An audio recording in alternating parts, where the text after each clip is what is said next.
I love the smell of that stuff. Earth Radio. And now here's human music. Hey everybody, welcome back to Speedy's Garage. This week we're going to continue our discussion about the shop and some of the challenges we had getting it built.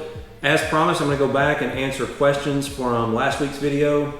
We'll start with that. Let's see, do them from oldest to newest. So Mark Crawford asked about the roof trusses and says that there might be a way to put some kind of lift to help get product from, or items that I want to store in the attic, from down here in the garage up into the attic. He said that there's a solution that you can present to a structural engineer and get their review to see if it can meet our needs. I don't really need to go that far to get a structural engineer involved, but that does give me an idea. And several other people, Supercharged License said the same thing, get an opening in the ceiling and have some kind of electric motor and a little cart for something that goes up and down, and then it would sit flush with the ceiling. So I'm definitely going to look into that. So thanks guys for those recommendations. Okay, Brett Hartman asks, or actually makes a comment, has a question. He says, I'm getting ready to do the same thing, good information, and a few things I had not even thought about. I'm glad you found the video helpful, and I hope it does help you with your build. Is there anything you did that you would do differently if you had it to do over? The biggest thing, honestly, is just that attic access. I built and finished off the attic, and I'll show you that in a future video. I actually floored the whole thing. But it's a pain in the butt to get up there, and so I probably would have looked at a different solution for the attic stairs and moved them over a little bit, and maybe looked at some of these lift pulley motor systems that some of the folks on the channel have commented about to make things easier to get into the attic. Everything else worked out pretty well. I'm glad I got the large garage door. Definitely would do the bathroom again, the sink and all of that. I put plenty of plugs in. I actually put them every 6 or 8 feet or so. The sound deadened compressor closet, all that stuff has worked out great. It's really just been that attic access that's been a little bit of a challenge. Okay, Steve Albee, I think that's how you pronounce your name, Steve. He says, great job on the garage. I know you have the recess in your ceiling for a lift, but I think they have lifts where the 2 posts don't need that kind of access anymore, that kind of height anymore, which I think would look better. And also you might want to look into a Fujitsu heat and air conditioning system. They work great and are very economical. Other than that, awesome job. Best of luck to you and Miss Speedy. Happy New Year, Steve. You might be right, Steve. If the lift posts now don't have the requirement to have access to the top of them, I would agree that not having the recess in the ceiling probably would look nicer. However, it really hasn't been a hindrance to me, and I don't know if those lifts actually, the one I looked at was a bin pack, so it did require that at the time. I don't know that they do or not anymore. If it didn't, you didn't need it. You could obviously save that space and really be better attic space, more storage, because it ate up, that recess ate up part of my attic. Let's see. Boatman Fishing says, everything I see makes good sense. I like that you put the lights on multiple circuits. Yep, that was a good tip someone gave me. A lot of people don't do that. I see no air shut off, leaving your system pressurized even when you're not around. Actually, Boatman's Fishing, it's got a switch on the outside of the compressor closet back there. So when I leave the shop, I shut the switch off. It's not a air relief valve per se. It's a power, so it cuts power to the compressor. And if it leaks down over time, it just doesn't kick back on. When I come back to the shop and I need to fire it back up, it fills in about 3 minutes. So not a big deal just to flip that switch on. Okay, Kirk Miller says, I would look into a Max Jacks. They will lift the vehicle as high as you really need to. You don't have to worry about them always being there. If you have to walk around them, great videos always, and looking forward to more.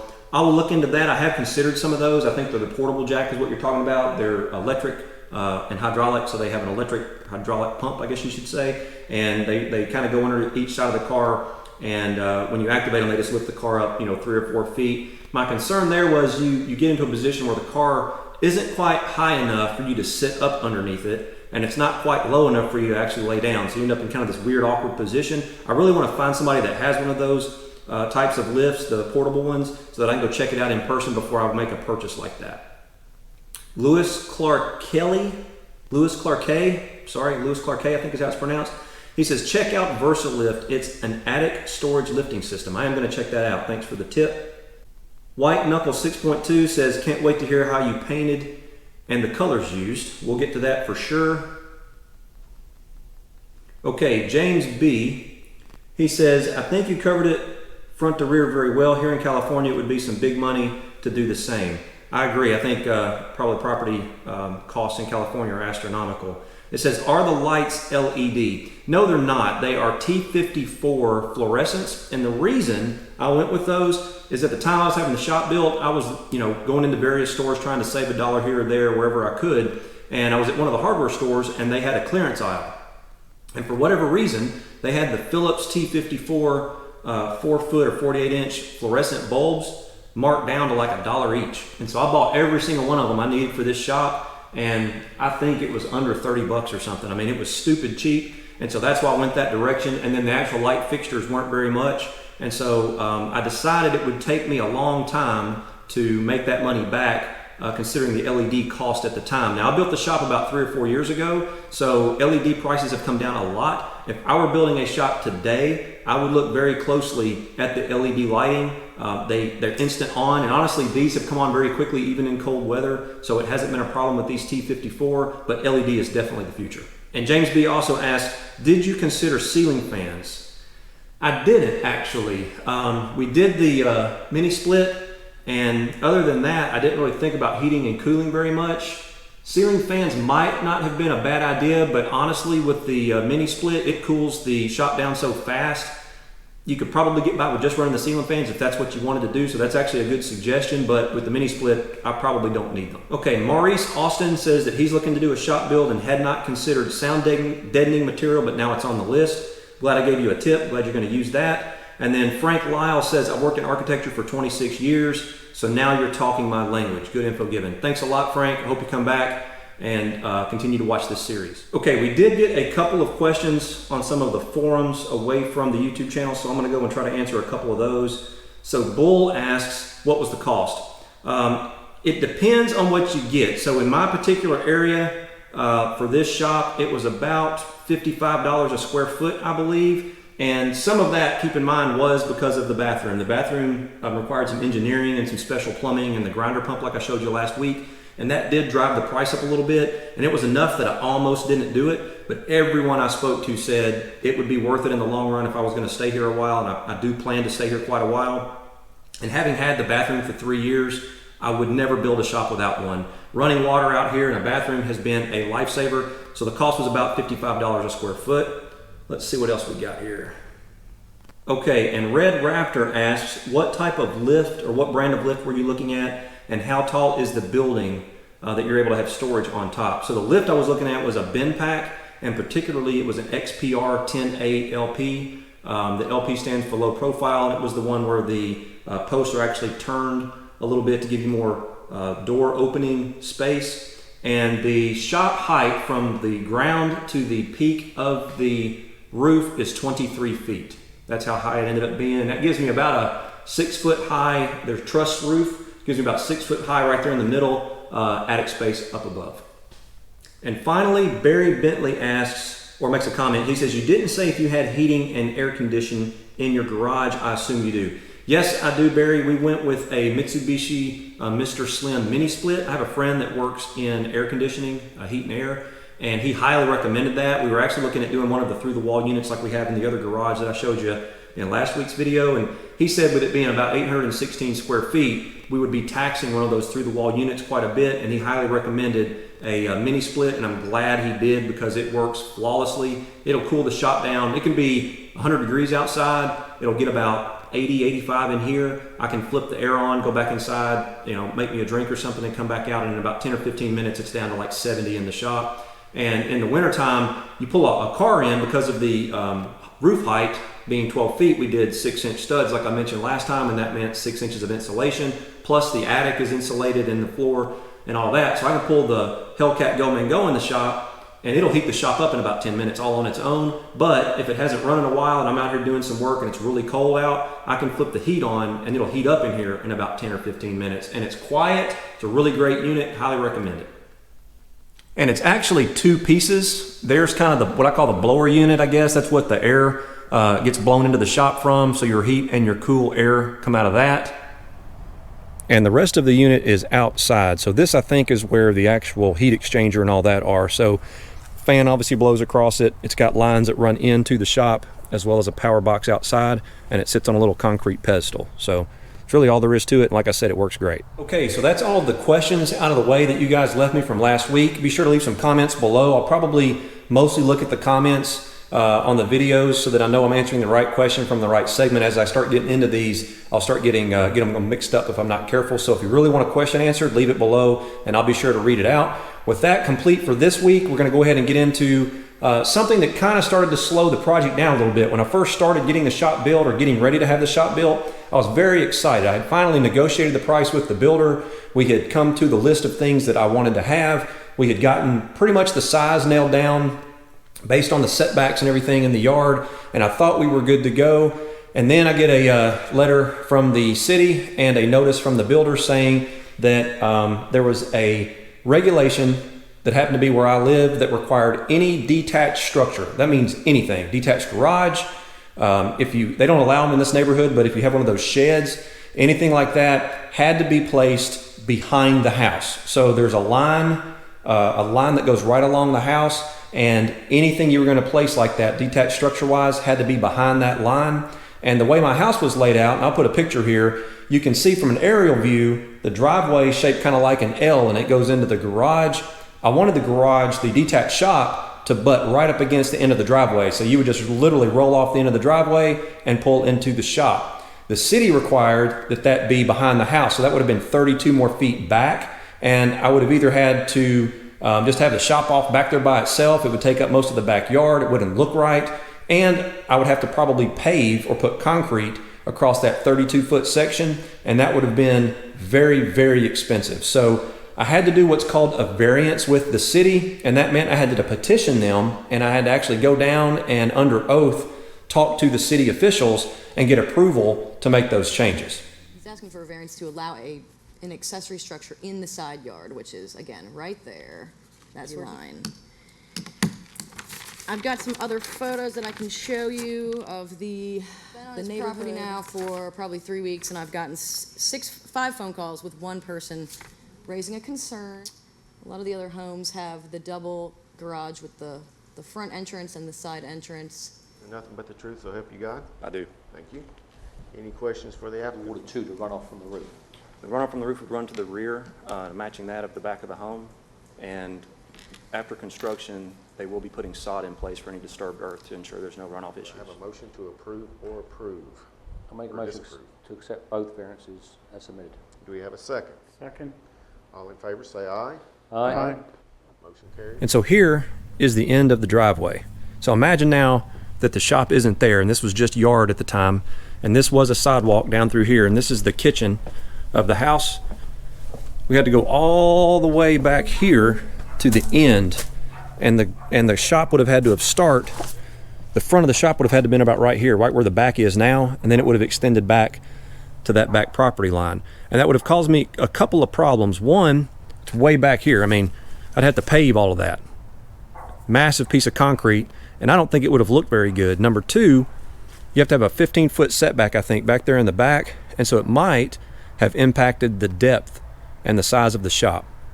So obviously we were successful with that variance, but it was a process.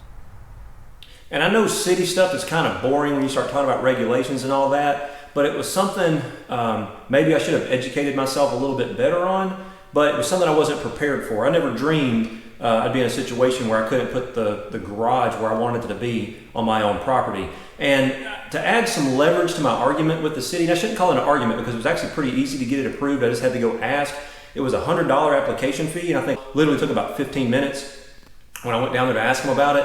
But I had to schedule it, and they had to put a massive sign, and I mean massive, in the front yard. And it was there, that sign was there for a month. So it delayed my build a month, maybe 5 weeks before they could even start. So the builder came out and basically staked out the yard. I'll put a picture of that to you so you can kind of see how that looked. And the city official came out to approve where the structure was going to be located. That's when we found out we had the problem. I had to file the paperwork. We had to start the process. They had to put the sign in the front yard. There's a regulation that says how long the sign has to be there. And it basically, you can see from the sign, it says there's a zoning appeal, yada yada. It was a great big metal reflective sign. And so everybody freaked out in the neighborhood and thought I was going to try to put a retail store or something in my front yard. And so it created a lot of phone calls to the city and things of that nature. But like I said, it was a process, and it did delay my build for 5 weeks, and that's why I'm going to mention it in this segment of the shop series. Make sure you check all of your local regulations. Try to call down and talk to the city planner and see if there's anything you need to be aware of. The city planner where I lived happened to be very, very good, and she told me exactly what I needed to do, and said, if you do these things, I'm 99% sure we can get your adjustments or your variances approved. And so I had to do some diagrams, which I'll show you. There's what the diagram looks like. I showed what it would look like under the city ordinances if I did it exactly as the city said I had to do it. And then I showed them what it would look like with the way I wanted it to be. And then I actually had a little bit of a precedent set, because some of the other homes in the neighborhood actually had a third car garage that was front facing. And so it happened to be attached to the main structure, so it wasn't detached, but it was right at the end of the driveway. And so my argument was to keep, what do they call it, architectural harmony with the rest of the subdivision.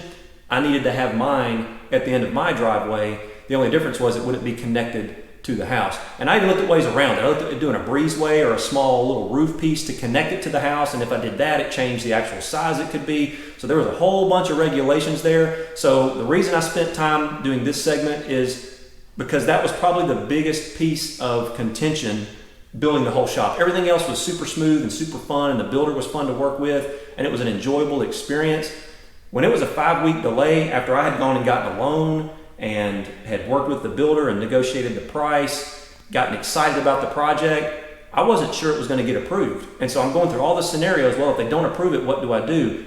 I'd have to put it in the backyard or pay whatever it would have cost to put the concrete in. I probably wouldn't have done it, to be honest. And so I got a little worried that my dream shop that I'd always wanted wasn't going to become a reality over a city ordinance. But luckily, they were super good to work with. I'm blessed to live in a city where they're easy to work with, and literally filed the paperwork, waited the time period for the sign to be in the front yard. I had to go down, I think it was like 5:30 in the afternoon. And what they basically do is they notify anybody who called and had a concern that they can actually come down and challenge you on why you want to get your variances approved. They can say, no, I don't agree with it because of X, Y, Z. It doesn't mean they won't get approved. It just means they have a voice and an opportunity to come down and express their concerns. I looked around, I was the only one there, no one showed up. I think they only had 4 or 5 phone calls, and the only person who really complained was the next door neighbor. They have since moved. I mean, the shop went up, and it's kind of sad because I went around and did talk to my neighbors, and I said, hey, I'm planning on building this shop. Do you have any concerns? And the only question all of them had was, is it going to look nice with the rest of the neighborhood? And I said, absolutely. I'm not going to build some piece of junk sitting outside my house. And so I actually went a little bit above on some of the things. The HOA requirements are that the front is brick. I bricked the whole thing all the way around. So my shop is 100% brick, top to bottom, front to back. I made the mortar, charcoal mortar match the house, which was a little bit more expensive. The brick was a special color to match the house. I did the same architecture and finished pieces around the windows and everything. And so all the neighbors were good to go. I did talk to the next door neighbor's husband. He was fine with the shop. For some reason, she just wasn't, and made a really, really big deal about it. And I actually went over and talked to him. He was a super nice guy, retired school teacher. I went over and spoke to him about it. I'm like, is there some kind of big problem that, you and I can work out, or do we need to sit down and talk about it together? And he was a little embarrassed, and I felt bad for the guy. And he said, no, she just gets a bee in her bonnet sometimes and goes after things and won't leave them alone. And he kind of cracked a smile. He said, I hope you'll still let me come hang out with you at your shop after it's built. And so she just had a personal problem with it for whatever reason, and eventually they moved. So after the shop went up, I think she kind of burned some political capital with the neighborhood. She sent a big mass email out to everybody complaining about my shop and everything, and no one else really cared, and they eventually moved. So the problem kind of solved itself, but I hated that it had to go that way. But keep that in mind. The big thing is, talk to your neighbors, make sure that they're comfortable with everything you're doing. I think if you inform people, that's really the big thing. And I didn't have to, it was just a courtesy. Like I said, I try to be a good neighbor, and then really pay attention to those city ordinances. So like I said, we went down to the city. They asked me 2 or 3 questions, made sure I had adequate solutions for water runoff. And one of the big things they're worried about is where the rainwater was going to go off the roof. And I told them it would exit to the back, just like the house. I did put sod down. I had the builder use sod instead of seed, so that we didn't have to wait for the grass to grow, and that any water runoff issues would be mitigated by the sod. And that really seemed to be what the city was mainly worried about, is how the water was going to be handled. And I can see they may have had some problems, excuse me, in other areas with something like that. But we had it all covered, got it approved, and it was a sigh of relief. A big thanks to the city planner, Kristen. She was phenomenal to work with and really kind of eased my concerns.